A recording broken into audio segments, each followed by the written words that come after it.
I think almost all of you are already familiar with David, but those who are not, just a brief introduction. David is the authority on paradoxes and leadership. He has worked with, yes, David, you are. I think almost all of you are already familiar with David. Let me just, okay.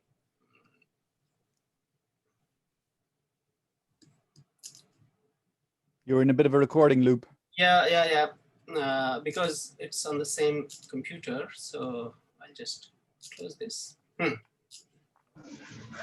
Yeah, and David did a last, a webinar with us. It was on neuroscience of leadership. So this webinar is an extension of that. So he will be doing a little bit of what was covered in the last webinar, and in this we will specifically discuss the paradoxes. Yeah. So over to David without wasting any more time. Okay. So it's really great to see everyone. I'm really delighted to be here because I love speaking with you all. And it was nice to hear a little bit about what you were saying earlier, that, it's a mild 32 degrees for some of you, where for us in the UK, it's 32 and we're all going like, it's too hot. But what I'd like to do is just quickly start by asking everyone to just say, how do you feel? Could you just put in the chat one word that best describes how you're feeling right now at 7 a.m. in the evening, or 7:30 a.m. in the evening, p.m. in the evening? Yeah. Excited, good, happy. That's what I like to see. Hear people relaxed, good, curious. My favorite word. I love being curious, and I love curious people. Hot, yes. I know the feeling. Excited to hear you. Thank you. Curious, great. Anticipating, good, awesome. I love it. Very nice. Okay, that's very good general feeling to let me know where my audience is at this morning or this evening. So what I'd like to do is got lots to cover. So I'm going to go through at a fair old pace. But if you ever have a question, please either put it in the chat and we'll spot that and we'll look at it. And then especially we try and find some themes with the questions in the chat so that we can have some interaction as well. But I'd like to start with a little story. So let's just say once upon a time, 70,000 years ago, you were sitting in a very comfortable little cave with your family, your tribe, your extended group. And you had some wonderful fruit trees nearby, which gave you everything that you needed. You were very, very happy. You had high technology. You had a fire so you could stay warm in the evening if you needed it.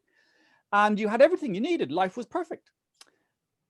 But then you heard that way, way over here in the distant, far distant land was another type of fruit, which was supposed to be very sweet and very delicious. And I've got a question for you. What would motivate you to go away from your comfortable little place with your little red fruits on your tree and everything you needed, to go all of this distance, all the way over here to find this other place? What would you require to be motivated to do that? What would have to happen in order for you to leave your little area of comfort? I'm curious. Write down what you think. Write it in the chat. The adventure, okay. Sense of reward, interesting. Yeah, so that we want to get something new. Hiking, hiking. Yeah, some people just love exploring. Curiosity, okay. Danger. Now what would the danger be? Sense of reward, dissatisfaction with the present. Yes, what would the dissatisfaction be? Exploring, novelty, I get that. But I'm curious about, do I really need it? Okay, cave bears looking for a place to sleep. I love this. Worthiness, okay, but I'm interested in what would cause you from a point of fear to want to move? What would need to be happening to these berries or trees in order to motivate you out of fear to get there? Finding the new, earthquake, okay, yeah, pretty dramatic. But, it's interesting, nobody's mentioned it yet, but yeah, okay, so here we go. The trees are dying, the bees eat all the fruit, exactly. So what can happen is that if we exploit something to the degree that it no longer is there, then we're forced into exploring. And that's a different type of exploring than all the other people here who were saying curiosity and hiking and just for the fun of it and all that sort of stuff. Less food, exactly, not stimulating enough. So I just want to take this metaphor for a moment to say we can exploit what we have, But if we overexploit it, we can actually end up running out, and then we have to go and do something. Or we can have what we have and go off exploring to find something new before anything bad happens.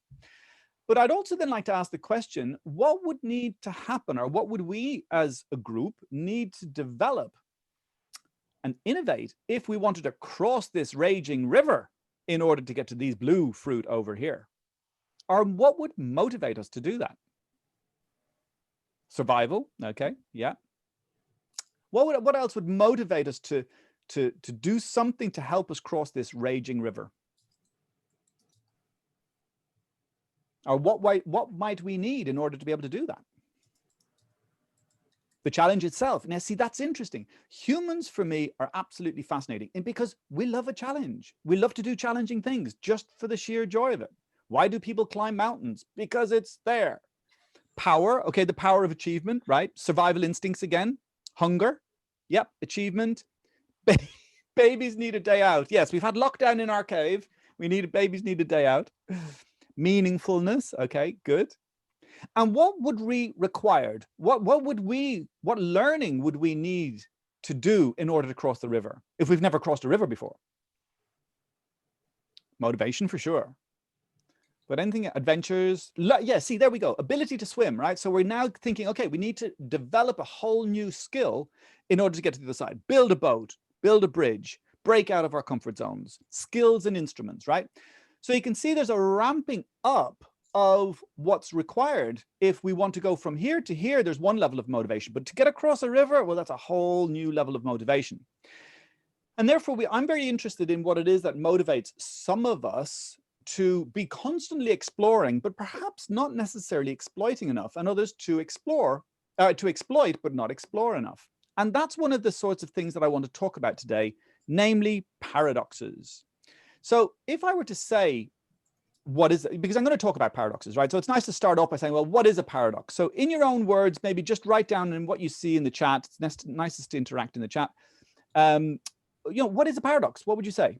How would you describe to me what a paradox is? I've got my own definition, but I'd be interested to know what you have to say. Opposites. Yeah, absolutely. Opposites. Contrary views, confusion, dilemma. Yeah, right. And it's this thing about contrary views of opposites and how to be able to hold both of those things together. Because the way I define it is ironically together. Yeah. Two statements that appear to be oppositional or contradictory that nevertheless are both true. So they have validity. And in the paradoxes that I'm going to be talking about later, we're going to say how sometimes these two things can actually come together and form something synergistic. And if we take an example, because, I started with that metaphor about the caveman, a cave person. Let's look now at the paradox of exploit and explore. So exploiting is being able to stay with your own berries, with your own trees. But in a business context, because this is the Institute of Business Psychology, in a business context, let's make it business oriented. If I have a business and I have a series of products and I exploit those products without exploring any other products, I'm actually creating an unsustainable business. Think about all the retail outlets that are at the moment having to lay off thousands of staff because their model is unsustainable.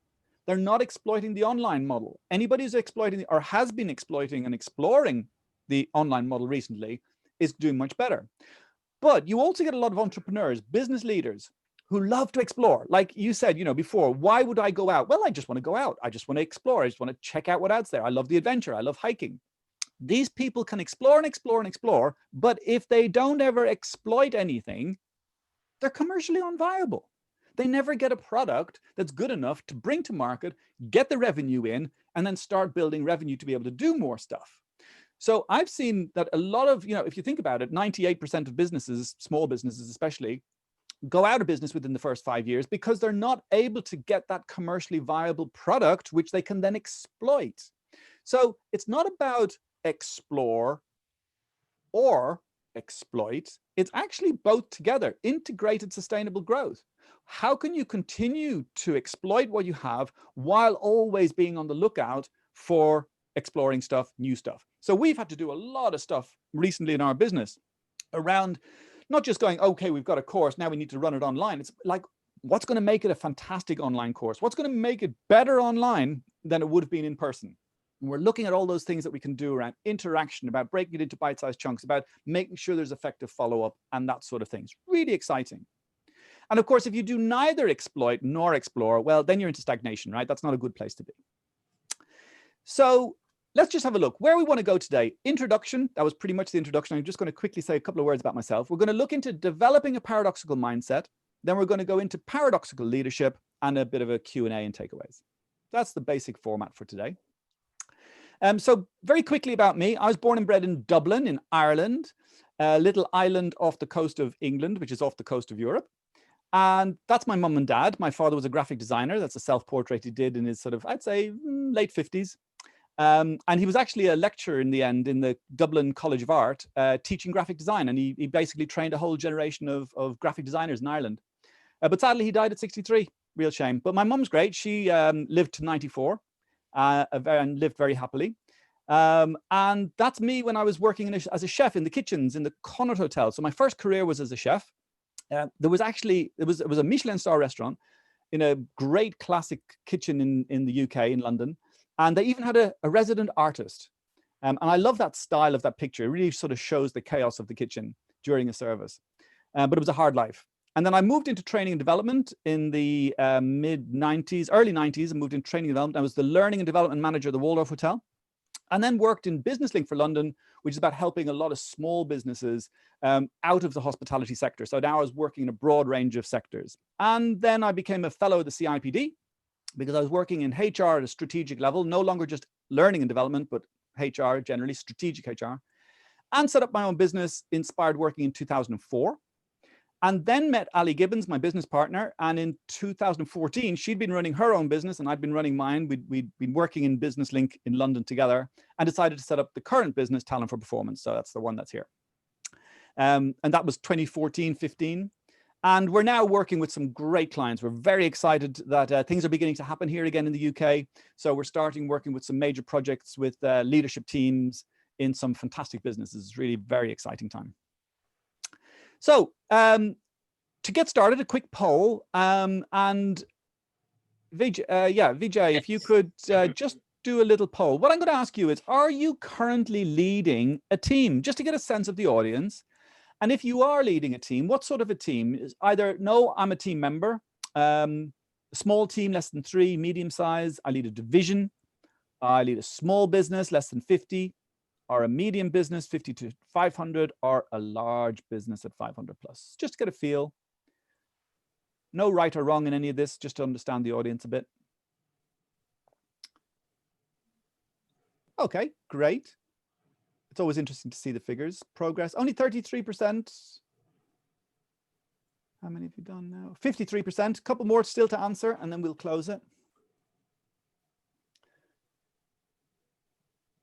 Okay, so that's evening out a bit now. That's interesting. So we've got a medium-sized team, a lot of people there as well. And the last couple of you still just a couple of 15 more to go, and then we'll close up. You don't have to answer, but do if you want. That's great. Okay, that's 1 minute. I think we'll probably close it there. Yep. So, yep. Okay, so mostly team member. That's just good to know. But then we've got a few, 21% in small team, 25% in a medium-sized team, a couple leading a division, and a small 14% leading a small business of less than 50 staff. Great. And then one medium-sized business. Super. Thanks very much. It's just always nice to know where the audience is at and how to make sure that I make this relevant for you. So given that, if I close that, what would you say, and if you could put this into the chat, what are the major challenges in your organization with regard to leadership? What are some of the things that could be better or need to improve? Or because I'm interested, and the way I want to ask that question is to say, like, okay, how can what I'm talking about have relevance or bearing on those issues? So I'm just interested in what you have to say about what the issues are. How to inspire people. Okay, someone's a freelance consultant, that's cool. Communication, right? That's Jonathan. Boundary professionalism, yeah, I see that as well. Encouragement, okay, yeah, clear communication, transparency when direct. That's interesting. Okay, so there's motivate. Team seniors find new ways of doing business, motivation, making strategic decisions. Okay, it's really interesting to read these things because a number of them do refer to one of the paradoxes that I actually talked about last time. So Vijay, if you can maybe give access to the previous recording to people about the communication paradox. I will do. Yeah. After the session, I will send a follow-up email, and everybody will have the recording of the previous session in that. Yeah, because that does address some of those communication issues. Okay, making strategic decisions. Good. I'm pleased to see that. Fear in delegating. Excellent. That's interesting as well. Brainstorming ideas, helping connect with themselves, nouveau leaders. Okay, super. That's given me a good understanding because a lot of that is relevant. And then I can point you in the direction if what I'm talking about isn't directly relevant to the previous webinar. So at Talent for Performance, we love making sure that, one of the key things we love is clarity. So we really emphasize clarity and we say multiply clarity with people and then you get performance. And it's about exploring mindsets, habits, and behaviors. Because if you don't have clarity, it doesn't matter if you've got good people, they won't know what to do. But if you have good people and you don't have clarity, they won't know what to do. So it's a multiplier effect rather than a plus effect. If one of them is missing, the other doesn't exist. So you won't get performance without both clarity and multiplying that by people. And we're going to talk about mindsets, habits, and behaviors. So what do I mean by a mindset? Well, I've been looking this up a bit, and it's a mindset is a belief which orients the way we handle a situation. So it's what's our orientation to this particular issue. And if we go back to the paradoxes, is it explore or is it exploit? And what are the implications of that? And what's a habit? Now, a habit is a routine of behavior that's repeated regularly and then tends to occur subconsciously. Now, that's a really important point. It's an automatic behavior. You don't think, I'll take an action and then I'll get a reward. It sort of gets into I'm just going to do this because I get a reward or I expect a reward. And then you just do it without even thinking anymore. So it's collapsing a reward in an activity. And then a behavior is the way which we act or conduct ourselves, especially towards other people. So the paradoxical mindset, as I mentioned before, is about both and rather or not either or. Too many leaders these days are very stuck in, we should do this, either this or that. And then they get really stuck in that and they get really, they find it very difficult. But actually what's required is something that is also very difficult, which is, no, it's not either or, it's both and. We need to be able to think about exploiting and exploring. We need to think about the economy and the health of our people, which a lot of leaders are currently having to do with the pandemic, which is really tough. In fact, it's so tough that it really makes our brains hurt. Paradoxes are tough on the brain. They use up a huge amount of energy because we're trying to find ways of being able to get clarity. The brain wants certainty and wants to be able to find things, balance them out, make a sort of decision, and then go, okay, this is the way it is. But with paradoxes, it's not necessarily easy or possible to do that. We have to deal with that ambiguity. So if we look at that, just a quickie of the brain, this is my little drawing of a brain here. This is the brain stem, and this is the cingulate cortex. I'm not going to get into the technicalities of it. I just want to mention this bit here, the prefrontal cortex, and two other key bits. One of them is the amygdala, which is where we hold memories, emotional memories of bad things that have happened to us, fears, upsets, anything that went wrong, anything that gave us a threat response. And it's very, very sensitive, hypersensitive. And also the ventral striatum, which is like the reward center. And it's interesting that the amygdala is 5 times more responsive and reactive than the ventral striatum. So bad is about 5, they reckon, about 5 times stronger than good. So we need to be hyper alert to it. And if we look at it in this way, this is a nice way of looking at it. We've got the prefrontal cortex, which is your emotional regulation. And that's all about understanding, being able to memorize effectively, remembering and decision-making, and inhibition of potentially habitual thinking. And that's why it's important to be able to recognize that the prefrontal cortex actually allows us or helps us to inhibit or not. But it takes a lot of energy. The prefrontal cortex is a small amount. It's only 4 or 5% of the brain, and yet it uses up huge amounts of energy. And that gets depleted very, very quickly, especially when we're doing all this memorizing, remembering, decision-making, and inhibition. And as it goes down, we are less able and less able to function effectively. Now, the ventral striatum can kick in when we have a reward. So all those people who said, hey, let's go and get those other berries, let's go and go on a hike, they're like reward oriented. And that can actually replenish the dopamine system. So we feel good, we feel curious, we get up and go, and it can recharge our prefrontal cortex a bit. But then with the amygdala kicking in, we can actually find that we have a threat response. And that's, oh, our berries have run out. Now we've got no option. We've got to go all this fearful way to this other place. And goodness knows what's going to happen. And there are raging rivers and wild animals and really fearful. And that can drain our energy again. So this isn't just happening once or in a particular loop. It's happening all the time. And it happens simultaneously. So we can have lots of these things happening all the time. And I wanted to give you that quick refresher because it's relevant to what I'm going to be talking about with regards to this. When our brain gets fried, we get a threat response. An interesting thing happens. We get narrow focus, defensive, accidental connection. So two thoughts happen simultaneously in our brain and we go, oh, this means that.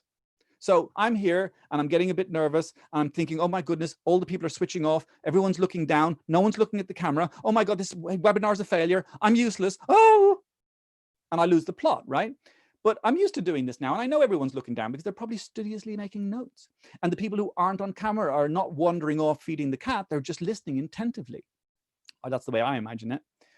So I don't make accidental connections and I don't have a pessimistic bias. If I get stressed, I will have a pessimistic bias. I'll think that all those accidental connections are negatively connected and I have less cognitive resource. So all of these things combine together, and I'm going to explain, hold that for a moment now as we go into some of the paradoxes, and we'll talk about what happens next.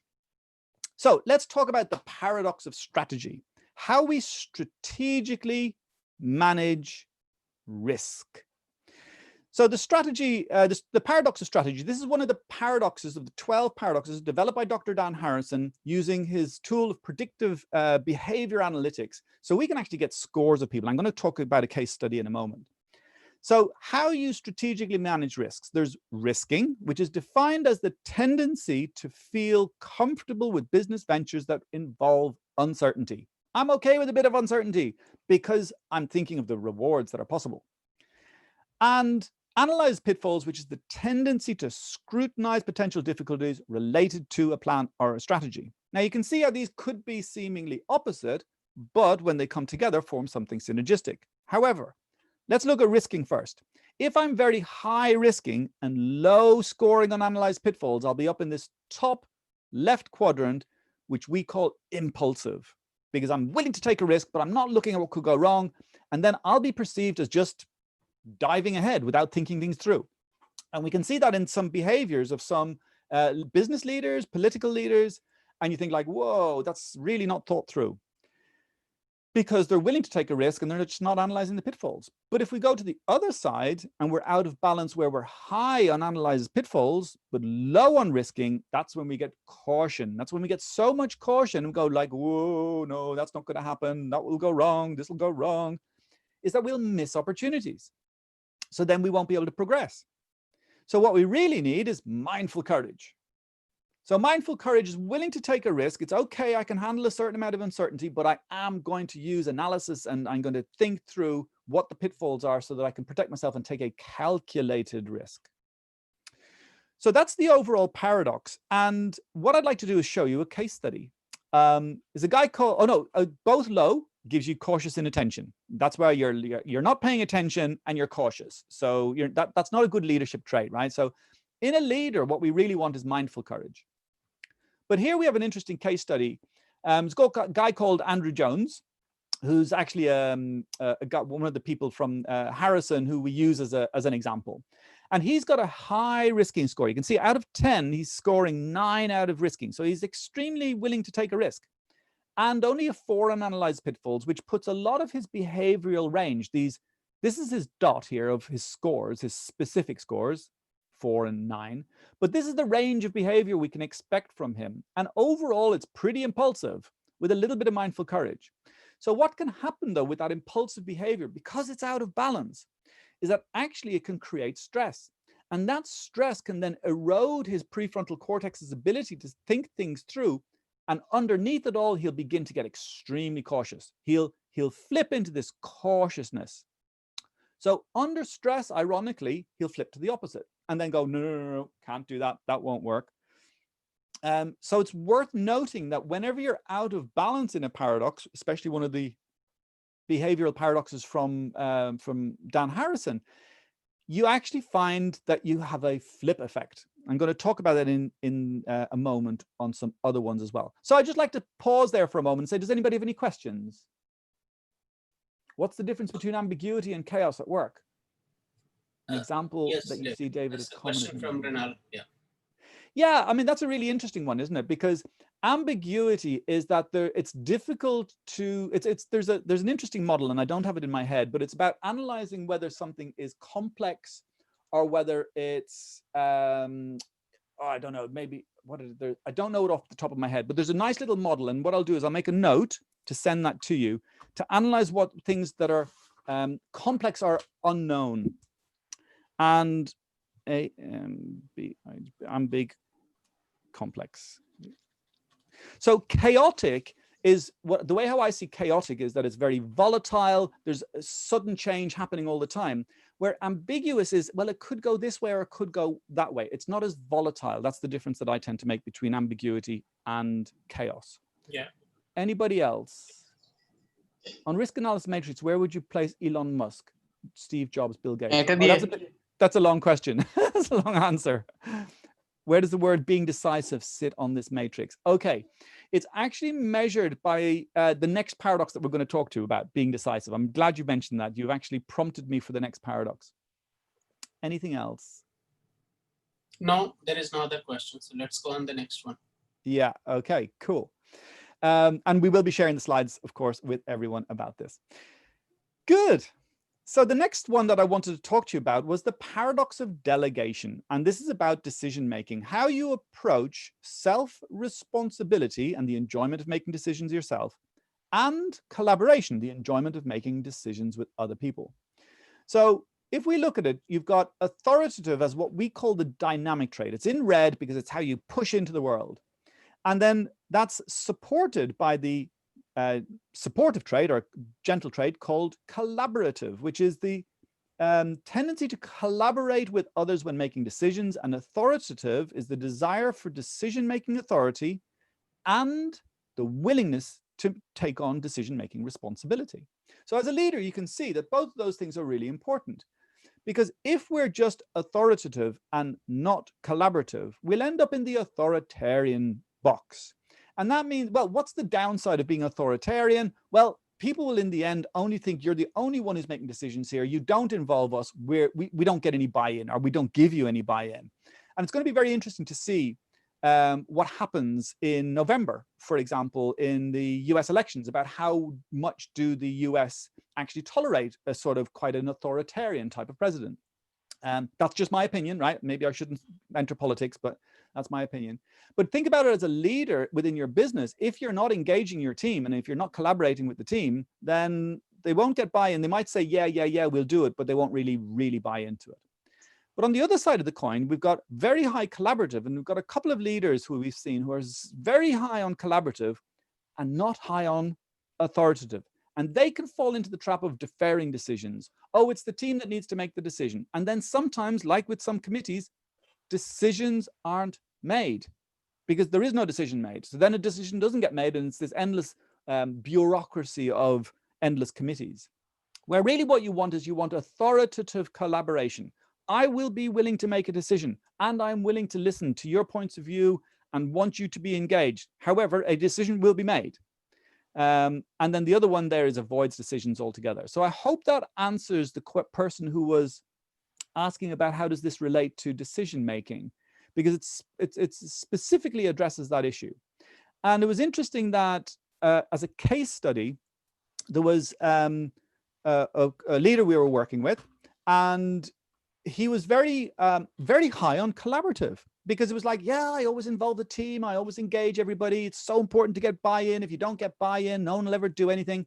But he hadn't realized that he wasn't actually being authoritative. And he demonized being authoritative. So he was very, collaboration is good, authoritative is bad. So he was only scoring a 3 on authoritative, and he was scoring a a 9 on collaborative. So all of his behavioral range was actually falling into this defers decision place. And then what's interesting is that, again, stress builds up because a decision isn't being made. And then what happens? You get an emotional hijack, you get an amygdala hijack, and he flips into being authoritarian. And when he discovered he could really relate to this, because he'd be into wanting to, say, let's make a decision with a team of people, his leadership team, and they'd be chatting about it, and then they'd chat about it, but then no decision was being made. And then he would go like, you know what, we're going to do this. But it's interesting because it was an amygdala hijack. It's not a thought through response. It's an emotional response. And he was being authoritarian about the wrong thing. So trying to dive in and say, right, we'll make a decision. I'm going to make a decision, was actually making a decision about something which isn't quite on the ball. Maybe sort of about thinking, well, what we'll do is we'll organize this better, or we'll do something over there, rather than facing the real thing that needs to be decided upon. So that was very interesting. And the interesting thing, when you share this with people and when you can look yourself, maybe you can have a feeling yourself, are you more collaborative? Are you more authoritative? Do you have the balance right? And if not, what do you need to do? So we coached him and helped him see that being authoritative has its good points. It doesn't automatically mean that if you're authoritative, you're authoritarian. And we have to reframe that for him in such a way that he could go, oh, it's about maintaining the collaborative nature, but moving up into this authoritative collaboration. And that was really, really powerful way to be able to help someone to be able to make better decisions and ensure that decisions do get made by staying calm and balanced in both of those things. So we did some coaching with him, and then he was able to redo this, 18 months later, and it had moved in the right direction. Not as fully, hadn't moved completely, but it moved in the right direction. And that's always, about the direction of travel is important. So any questions about that? Yeah, there is a question from Anu says, where do the Messiah-like fox fall into? Decisions. That's a very interesting question. And I think if you study any of if you're talking about Messiah types, you're talking about wisdom leaders, be that prophets or religious spiritual leaders. If you read some of the parables or some of the stories or the proverbs that they write, in this particular one, you can see that there's a time when they go, yes, it's important to engage with other people. Yes, it's important to listen to people.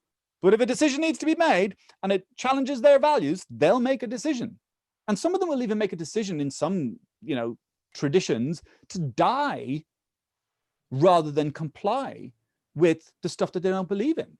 So again, it's that balance that, you can find. Maybe some of them get out of balance with this, but I would expect that a lot of the wisest people on the planet have authoritative collaboration, because they know the value of making a decision and they know the value of collaborating and engaging others. I hope that answers your question. That's just my off the top of the head. I love this Messiah question. They are not just benevolent despots. Okay, yeah, I think it's time. There is another question from Del on how do we measure these traits? Okay, good question. So we measure them using Dan Harrison's approach. And what that means is that he's developed a psychometric tool called Harrison Assessments using enjoyment performance theory, where you answer a number of questions, which is, what do you enjoy most? So for example, this guy was saying, well, do you enjoy making decisions? And, when it comes to making a decision, are you the one who always makes the decision? And he was putting that below where he says, putting things around making decisions with others, involving others in decision-making would be higher on the list. So it's a constant ranking of what do you enjoy most, what do you enjoy least, and that then gives you all of these scores. There is another question from Renal. Is leadership not about using all the 4 styles of leadership in specific situation in some good mix? So is it like, yeah, because see, this is the thing, right? So our client here, let's just call him George. George only had one approach to management, which was collaborative. He would be collaborative. That's what he did. That's what he valued. That was his mindset, habit, and behavior. Where once we got him up into being a bit more here, then he was able to lean into both. He was, when it needed to be able to make a decision and you're here, you can go, okay, let's make a decision. Or when it needs to be collaborative, we can go here. If we're out of balance and we're only one of the 2 traits, we have only one choice. That's the way, that way or the highway. And when that doesn't work, we often flip into its opposite, but irrationally. If we have what we call balanced versatility, then we can do 3 things. We can be authoritative. we can be collaborative, and we can be authoritative collaboration. So it gives you 3 behavioral choices instead of just 1. Does that answer the question? How to gain balance in this? Yep. Yeah, I think that's a really nice. Pranal, you can unmute and speak. Like, I have not muted anybody, so please feel free to unmute. Yeah, if you want to unmute and chat, but I'm just aware of time. I'm just aware of time, and I do want to cover one more paradox, and then we'll open up. I think that you covered it nicely. Yeah. Okay. But there was one nice one there. Where is it, Priyanka? How do I gain the balance in this? Right. The balance is being able to look at both. And that means self-awareness, knowing where you are, but also then being open and having a growth mindset to coaching, to listening to feedback, and to asking other people feedback. Hey, do you think I'm quite authoritarian? You know, but authoritarian people don't tend to ask that question. But, you know. Very true. David, David, this is Mrinal here. Hi, Milran. Hey, so I have a question here on this matrix that we see on the screen, especially on this x-axis. So, avoiding decisions, it stretches to become defers decisions. How do you relate these 2 terms on this x-axis? Sorry, I just missed that. It blipped out there. So avoids decisions. Avoid decisions, right? I mean, on the x-axis, I'm saying avoid decisions, and then I'm saying defers decisions, right? So is avoiding decision for long is simply a deferred decision? No, you see, avoids decisions, you're only in the avoids decisions quadrant if you're low on collaboration and low on authoritative. That then when you plot your score here. Now, what it is those people tend to be more junior, and they tend to just not engage with the decision-making process. Got it. Okay. I have some case studies on this, is that when a junior person, these people are actually very good at performing at individual level, but when they are promoted, they find it very overwhelming of deciding for other people. Yeah. And I have dealt with like so many of them. True. Yeah. This is like when you promote a person based on individual performance and the person is not prepared to handle others or deal with others and has a tendency to actually avoid all that. Yeah. Maybe that's the Peter principle, right? Well, to a degree, right? To a degree, because it's often to do with a lack of self-awareness and simply a lack of experience. And that can be anything from being an only child or being a young person whose parents did everything for them. Oh, I'll get you a taxi. Oh, I'll bring you from here to there. Oh, I'll get you your lunch. I'll do this. I'll do that. Because there are these days a number of parents who behave like that. They'll raise kids who are incapable of making a decision because they've never had to make one. Life just occurs for them. Mommy and daddy do it all. Well, they get a big wake-up call when they go into the workplace. But that's another subject for another day. So does cultural background play a role? I would say cultural background does play a role in that certain cultures do promote or have a politeness culture of collaboration, where other cultures will have an automatic deference to the person in charge as you make all the decisions. I don't expect to even be involved in those decisions. You're the boss. I'm not the boss. And when I'm the boss, I'll make the decisions, sort of thing. So yes, I think culture does have play a role. Yeah. I just wrote that the culture plays a role in everything that is behavioral or human. So, absolutely, yes. Japanese versus American as an example. Yes, exactly. Yeah, true. Yeah. Thank you, Santosh. And even the way different cultures are responding to the COVID crisis, in the behaving in a more collective way or behaving in a more individualistic way. Yep. But that's, again, another topic for another day. So, okay, let's move on to the next one, which is the paradox of strategic acumen. Now, this loops back to the first paradox I mentioned. The strategic paradox, because it has one similar trait that's the same. How you approach opportunities and mindfulness of difficulties. So this time we're looking at, notice it's analyze pitfalls across the bottom again. So that's the supportive trait. But this time it's contrasted with optimistic. And optimistic is the tendency to believe, that the future will be positive. So no matter what happens, I believe the future will be positive. So throughout COVID, I'm a very optimistic person. And throughout COVID, I just thought it's going to work. We're going to get there. We're going to get some work coming in. We're going to do loads of webinars. It's going to meet some fantastic people, and opportunities are going to come out of that. And it's happening. It's true. So however, if we're very optimistic without analyzing pitfalls, we can be blindly optimistic, because then we're just like thinking the future will be bright, but we're not thinking things through. And however, if we're very high on analyze pitfalls like before, but this time, instead of contrasting with risk, we're contrasting with optimistic, we can become skeptical. We just don't believe that anything good will happen. Oh, it's all going to go wrong. Oh, it's all going to go bad. So instead of being cautious, like, oh, don't do that, it's too risky, it's like, nah, no point in even doing that. No point in going over there to them yonder berries, because they're probably going to be rotten when we get there. Or the bees will have taken them when we got there. Or there'll be a wild animal in the way and we'll get eaten when we go there. We're better off staying here with our own berries. So what we really want is to have realistic optimism. Again, it's having a positive mindset. It's a belief that the future will be bright and analyzing the pitfalls. So we're not being silly about it. We're being wise about it. So it's about realistic optimism. And again, that tends to be missing in a lot of leaders, where they either fall into the skepticism or they fall into the blindly optimistic. And entrepreneurs, I've got so many entrepreneurs who I've worked with, and they tend to be not only blindly optimistic, but they're also highly impulsive. But we'll talk about that in a moment. And then if you get neither, then you get this difficult place. This is careless pessimism, right? They don't believe that anything will work, and they're not even analyzing pitfalls, so they're being quite careless. We don't see many people in this quadrant. In all the analysis that we've done, in all the research that we've done, not many people fall into this, quite honestly. It's not a very happy place, let's say. Let's put it that way. So if we look at this person, back to Andrew Jones, actually, not only is he highly willing to take a risk, he's really optimistic. He's extremely optimistic. There's no putting him down. But remember, his analyzed pitfalls was only a 4.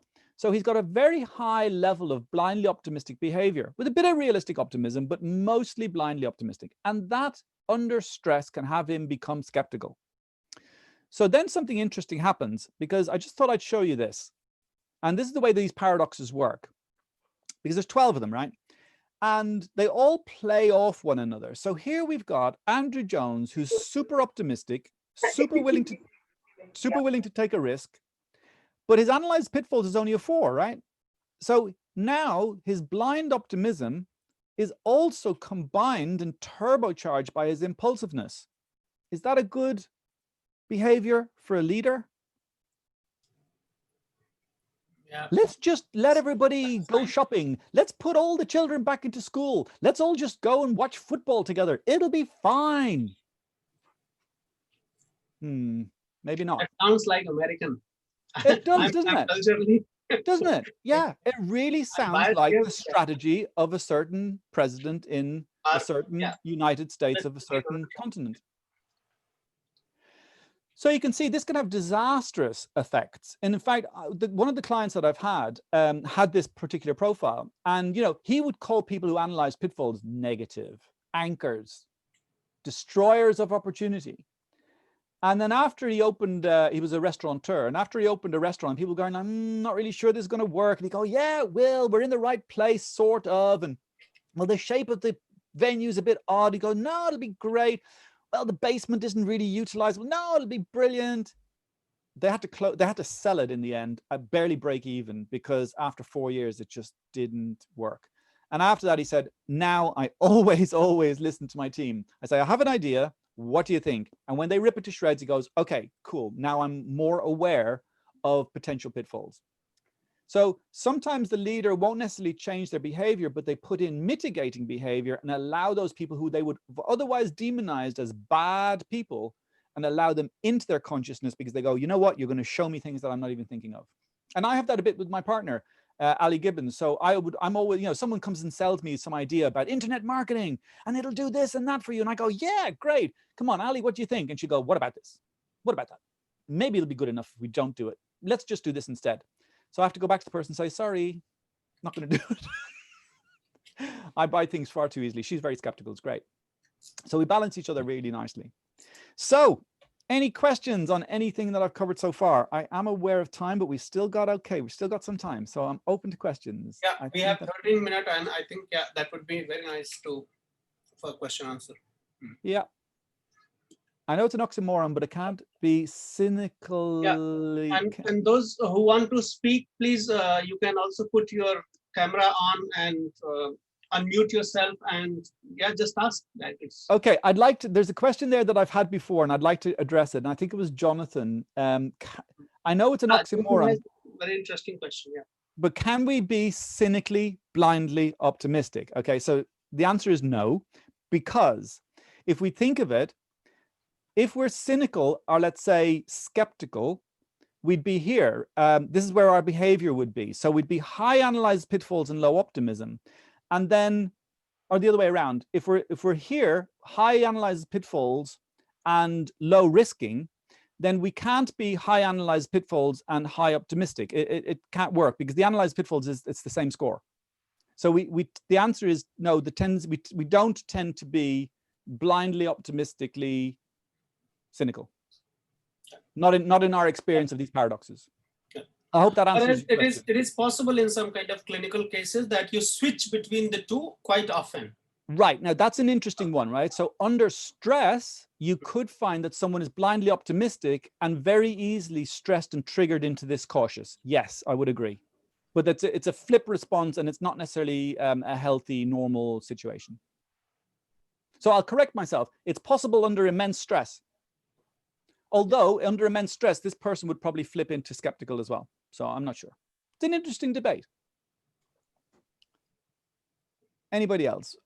Will there be a change of strategy in case a vaccine is launched in the near future in terms of direction and change? Okay. I don't know, because, you know, that's a big question, right? I'm not sure it's directly relevant to paradoxical leadership here, but in answer to the question, yes, there will be a change in strategy if we have a vaccine. That's what we want. We want a vaccine so we can begin to look and see what the impact of that is and get back to some sort of economic activity. Some adaptive strategies better decision. David, we have received some questions. Should I read it out for you? Please. There is one question from KS Raju. If I say that in family-owned or proprietorship organizations, the paradoxical leadership exists more than the professionally managed or progressive, medium or large organizations, will I be wrong? It's a good question. Let me think that through for a moment.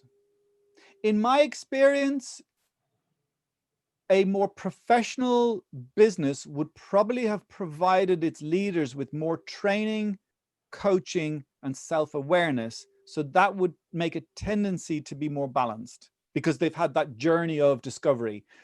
Small businesses don't tend to go on that journey as much, unless it's a particular interest of the leader.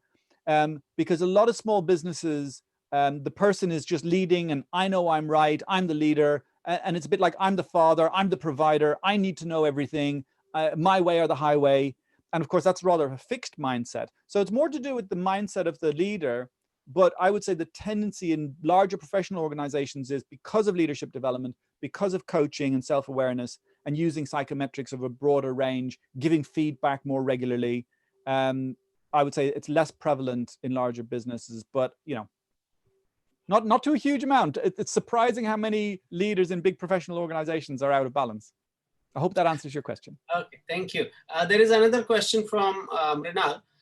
Does gender play a role with respect to challenge at hand? And this is basically, let me put another context in that. There was a news like not long ago, which was about all the countries which were led by women leaders. They have performed better in managing COVID than the countries who are by men leaders. Though on data ground, it's totally wrong, but there is a perception. So his question is that does gender plays a role? Okay, so every year we have a conference, and Dan Harrison comes to that conference, and we ask him loads of questions as practitioners. Yeah. And we've asked him this question again and again and again. And he always says, as far as he can see in the data, there is not a gender bias in the data, right? There isn't an easy answer to go, oh, women are more this, men are more that. You know, and it's interesting from a neuroscientific point of view as well, that, you know, For instance, I could have more difference in my brain with you, Vijay, and with Ian than I have with perhaps Jyoti. So it's like there are more differences among men in brain structure and differences amongst women in brain structure than there are sometimes between women and men. So it's again one of these myths that comes up. And according to the data, according to Dan Harrison himself, we have not seen a gender bias in this stuff. Okay. There is one question from Anu, but I have already answered. She asked, like, how do we measure the optimism and other things? So I already answered that. Yeah, it's using enjoyment performance theory, where you have a list of things and you say, what do I enjoy most? What do I enjoy least? And it depends where you put optimism on those, a number of iterations, and that's what gives you the optimistic score. There is another question. What is the reward for leader for being the leader? What is the reward for the leader for being a leader? Yeah. That's a very personal question. Because each leader, you know, are leaders born? Are they made? They tend to arise as the circumstances around them arise. And I think a lot of leadership has been called into question by the current crisis. Yeah. So what reward does the leader get? One of the things we measure in the tool actually is a criteria called wants to lead. Does the individual who's completing the questionnaire actually want to lead? And it's a very powerful indicator of whether someone will enjoy a leadership position or not. Because some people are thrust into leadership positions and they don't enjoy it. It's not nice. They don't like it. Like we were saying earlier, you know, an individual contributor, a person, a programmer who's a brilliant programmer, you know, best in class. Then his leaders say, you know what, you're a really great programmer. You can now manage the programmers. And he's going like, I don't even want to do that. So then he doesn't enjoy doing it. He doesn't tend to do it. He neglects appraisals. People come to him for help. He says, oh, go away, stop bothering me, I'm busy. And the team get dysfunctional and start to leave, and the whole team collapses. So, you know, unless the leader wants to lead, they won't enjoy it. So what's in it for the leader? Well, most people are attracted to some level of influence, let's say, making a difference. So a lot of the leaders that I speak to enjoy being able to leverage the energy of others and inspire others to do great things. But, you know, every human's individual. It's a very individual motivation, I would say. I couldn't necessarily answer specifically as a general question. Okay. Yeah, so that's all. I see some comments, but I don't see any specific question as such. Okay, great. Well, let's go into the next couple of slides before we just wrap up so that we don't have to run over. Yeah. So really, you know, I would just like to ask you for a moment just to drop down into the list. What are a couple of your key insights and takeaways from this so far? Is it fulfilling your expectations?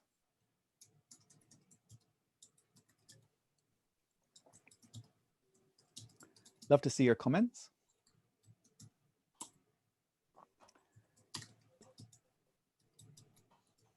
Yep.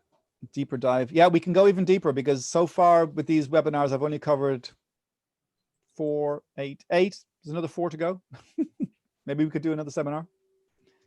Yeah, we would love to have one which will go a little deeper in few of some of them which are very relevant in today's time. Sure. Wow, we received so many responses. I cannot even read. Yeah, I know, it's great. But that's very nice. Yeah. Especially Paradoxic Mindset. So yeah, good learning, very insightful. Thanks a lot, David. Loved super. how you defined the subject, face of paradoxes. Thank you. It's really nice to see. Very delightful.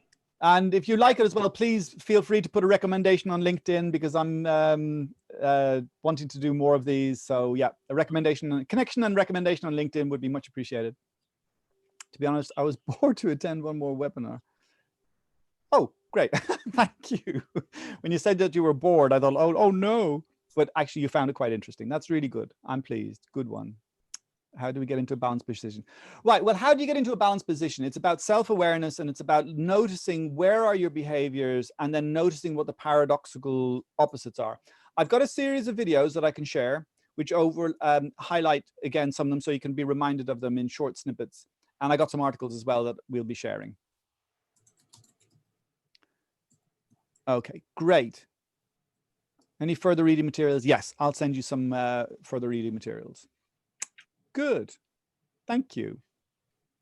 Okay, conclusions. Well, paradoxical mindset is all about both and, not either or. And that's, if you take one thing away from today, I'd like you to think about that. What's the both and in the position or situation that you're faced with? And what is the either or, that it's not either or anymore? It's like, how can we reconcile both of these things? Even though I know it's going to make my brain hurt. Paradoxical leadership is about a lack of balance can lead to limited behavior and poor decisions. It's about knowing when you're out of balance and going like, hold on a second, how can I get into more balance here? Because otherwise I'm only a one-trick pony. I can only do one thing instead of three things. So you get a multiplier effect when you get into balance, because instead of just being able to do one, you can do three. And ultimately, it's about mental and behavioral flexibility, or what we call behavioral versatility, balance versatility. For example, being able to exploit and explore, being able to have mindful courage about managing risk and analyzing pitfalls. Authoritative collaboration, about being able to be authoritative without being authoritarian, and being able to be collaborative without deferring decisions. And then realistic optimism. So you don't end up being blindly optimistic, but you maintain optimism while also analyzing pitfalls and have that realistic optimism. So just to wrap up, additional resources, there's a free performance improvement resource page that we have on our website. You can go there. It's just free to download if you like to see things about improving performance. Sign up to the Talent for Performance list and follow and connect. If you just just send your email to Vijay and say, I'd like to go on the list, the T for P list. Vijay, you can send me those. I'll just put people onto the list in small batches. Sure. Follow and connect on LinkedIn. I get a lot of invitations to connect on LinkedIn. So could you please mention the webinar, and then I'll know, hi, yeah, great, good to see you. And I'll click through and accept. We run growth mindset workshops, and I just thought this would be an opportunity to let you know that we do that. So what we then do is we look at 4 particular paradoxes related to a growth mindset, and over either 2 times 2 hours or 3 times, ideally 3 times 2 hours, we work through those paradoxes, as well as looking at exercises in order to get more balanced in those 4 paradoxes. Of course, that can be run anywhere in the world, because it can now be done online, and they're proving very popular, and we've managed to really make a difference in a lot of organizations with those. And everybody, all participants get their own paradoxes, so they get their own scores. And then we've also got the performance potential program about shifting mindsets, habits, and behaviors. And there are things like raising accountability, effective decision-making, conversational, what is it? It's called, we're now calling it constructive conversations, and being able to collaborate effectively, smart collaboration. So that's like a series of workshops. And that's pretty much it. I'd just like to hear from you. How are you feeling? Choosing one word that best describes how you feel as we wrap up, and then we're done. So just drop in some words there of how you feel. I like to see how people are feeling. Content, nice, great. I would like to read something for you. I think this is the best feedback I have seen yet. Out of the 35 webinars that I attended, your content has been most insightful and constructive. Thank you, and also to organizers. Oh, great. I want to capture that. If you could, I'll send you a screenshot of that. Yeah, and if you could send me the I'll save the chat as well. I'm grateful to Dr. Priyanka Tiwari, who wrote that. It's amazing. Yeah. Thank you very much. I really appreciate that. This is what we really strive at, is that, it should be useful to people who attend, and there is no kind of theoretical blah blah. I don't like it. I'm a theoretician, basically. I read a lot, but then when talking to people, I would prefer to connect to the problem and then speak from there, rather than presenting a grand theory. Exactly. I think that's something we share in common. I have seen you, David, all the time, kind of connecting it to, incident cases, experiences, rather than, talking about theoretical standpoint.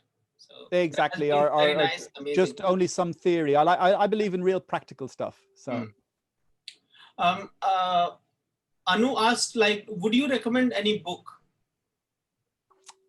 Okay, Dan Harrison has been talking about writing a book about paradoxical leadership, and hasn't done it yet. So I'm thinking of putting together all my articles into one big PDF. And you know what? I think I might just do that for you, because it'll prompt me to do that it. would be great. That would be great. Yeah. Okay. It's because I used to write articles and put them on LinkedIn and publish them out to my network, but they were on average 1,000 to 1,500 words, and I noticed that fewer and fewer people were reading them. So I moved away from that and now do 150 seconds of video. So they're very short, sharp, quick videos, which is great because that gets a lot more attention. But I still love the long form. And what I'll do is I'm going to ask my PA to put together the articles and put a bit of a front and a back on it so that we can make that into an ebook. And give me a week or two to do that. But I'll we're in regular contact, Vijay. So I'll do that, and you can send it out to all the audience. And another to cheer you up from Anita.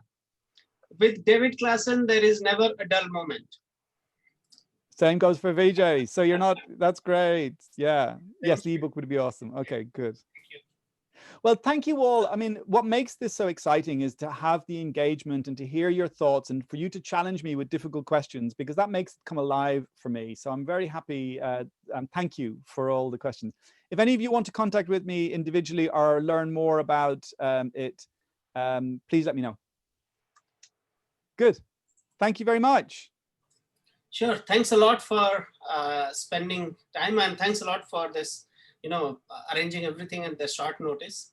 I hope I wanted to kind of, put more effort into it, but this time I could not, simply because I was most of the time. Still worked. Still worked. But still, I'm very happy with the result. Thank you very much. It has been a fantastic session, and I'm sure that this idea is something which our audience, the kind of audience that we are connected with, would like to go deeper. So next time we will plan, first of all, the remaining webinars, and then taking one or two remaining paradoxes and taking one or two paradoxes and going a little deeper into that. Okay. I'm totally happy to do that. And we can talk about, I'll look at what the remaining are and if there's a theme amongst them, because some of them are quite subtle, and find a theme for that. And then, then the 3 webinars will have covered all 12 paradoxes. Yeah.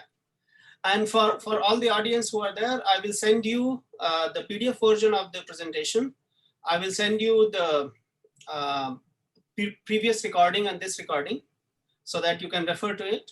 And I will keep you updated at least 10 days in advance about the next webinar by David. Thanks a lot, David. Thank you.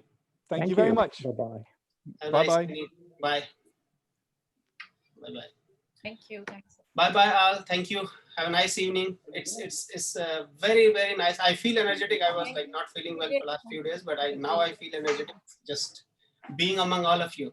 Thank you. Thanks a lot. Yeah, lovely energy in the room. Really enjoyed it. Thank you so much, Vijay and David. That was really wonderful. It was really, really wonderful. Very, very insightful. Thank you so much. Thank you. Thank you very much, David. Thank you, Vijay. Good learning experience. Thank you. Thank you so much. Bye.